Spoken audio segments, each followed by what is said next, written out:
Abang lingkod mo, O Diyos, ay iyong nilalang. Pinilit, inalagaan, binigyang pananggalang.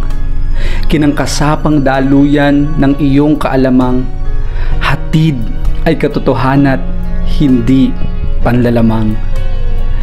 Una pa sa kalawakan ang eleksyong ginawa, at tiyak na nahayag pagliligtas mong dakila.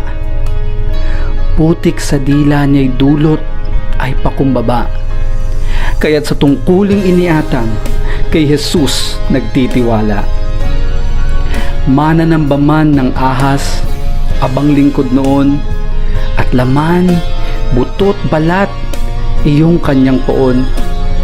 Ngunit pinulot, pinaliguat, iyo pang inampon. Binigyan ng puso't isipan na ikaw lamang ang tuon.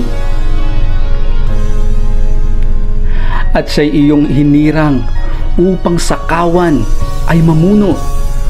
Binigyang kalakasang harapin ang maninilo. Siya rin tagapanguna sa paglilingkod sa iyo ng buong puso.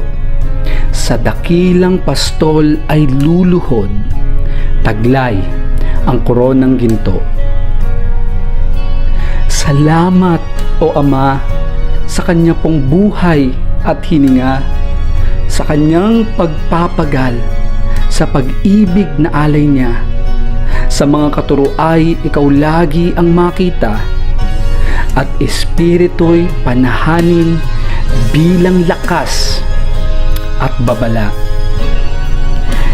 Ikaw naway maluwalhati sa tamis at pighati.